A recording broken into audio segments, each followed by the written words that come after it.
Hello বন্ধুরা, Krishna hot রেসিপিতে তোমাদের সাথে আজকে কাতলা কালিয়া শেয়ার করব। তোমরা প্রথম থেকে শেষ অবধি ভিডিওটা দেখতে থাকো। দেখো, তার জন্য আমি এরকম সাইজের কাতলা মাছের পেটি আর সমেত নিয়ে নিয়েছি। এবার এটাকে আমি কালিয়া বানিয়ে দেখাবো তোমাদেরকে। এটাকে আমি নুন হলুদ দিয়ে এবারে মাখাবো। হলুদ দিয়ে দিলাম, নুন দিয়ে দিলাম, আর একটু সামান্য লঙ্কার গুঁড়ো দিয়ে দিলাম। দিয়ে এটাকে মাখিয়ে নিতে হবে।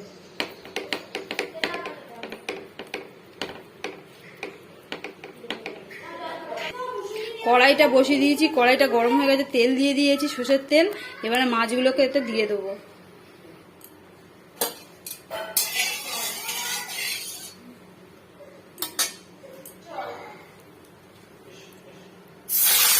মাছগুলোকে আস্তে আস্তে দিয়ে দিতে হবে।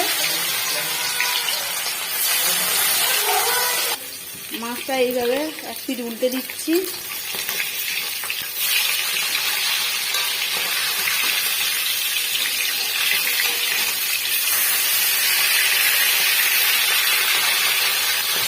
মাছগুলো আমার ভাজা হয়ে গেছে, এবার আমি এগুলোকে তুলে নেব। মাছগুলোকে ভেজে আমি তুলে নিয়েছি। কড়ায় তেল রয়েছে, এতে আমি পেঁয়াজ আর টমেটোটা দিয়ে দেবো। একটা গোটা টমেটো দিয়ে দিলাম, আর দুটো বড় সাইজের পেঁয়াজ দিয়ে দিলাম।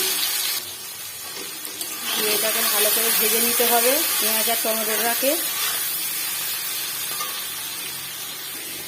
এদিকে তখন আমি পেস্টটা তৈরি করে নেবো। কাজু বাদাম নিয়ে নিয়েছি 4টে, চালমগজ, পোস্ত, সরষার 4 কোয়া ছোট ছোট, আদা নিয়ে নিয়েছি। এটাকে পেস্ট করে নেবো। টমেটো আর পেঁয়াজটা আমার ভাজা হয়ে গেছে, এটাকেও তুলে নেবো, নিয়ে পেস্ট করে নেবো। তেল দিয়ে দিয়েছি, 2টো তেজপাতা, 2টো শুকনো লঙ্কা, আর একটু কালো জিরে দিয়ে দিলাম ফোড়নে। এই যে মশলাটা, পোস্ত, কাজু, এগুলো পেস্ট করে দেখালাম, যেটা পেস্ট করে নিয়েছি, এটা দিয়ে দিচ্ছি এর মধ্যে।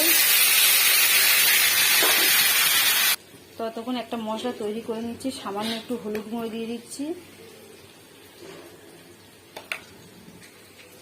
সামান্য একটু লঙ্কার গুঁড়ো দিয়ে দিলাম, জিরে আর ধনের গুঁড়ো 1 চামচ মতো দিয়ে দিলাম।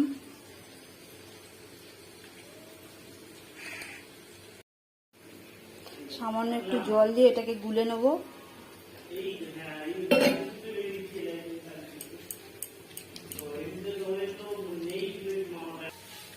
এটা আমার মোটামুটি হালকা ভাজা ভাজা হয়ে এসছে। যে মশলাটা আমি গুলে রেখেছিলাম সেটার মধ্যে দিয়ে দেবো। যেটা ভালো করে একটু কষিয়ে নিতে হবে। মশলা থেকে আমার তেল ছেড়ে দিয়েছে। এবার পেঁয়াজ আর টমেটো যেটা পেস্ট করেছিলাম ভেজে, ওটার মধ্যে দিয়ে দেবো।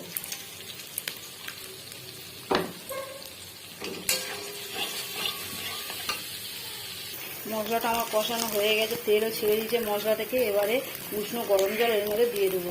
মশলা ধুয়ে জলটা উষ্ণ করে নিয়েছি, সেটা দিয়ে দেবো।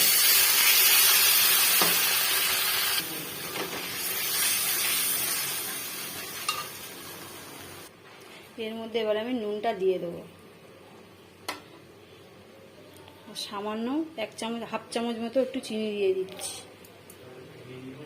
ঝোলটা আমার ফুটে এসছে, এবারে মাছগুলোকে দিয়ে দেবো এর মধ্যে।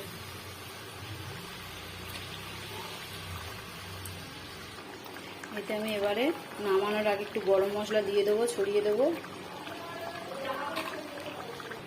একটু কসুরি মেথি দিয়ে দিলাম। এবার তরকারিটাকে আমি নামিয়ে নেব।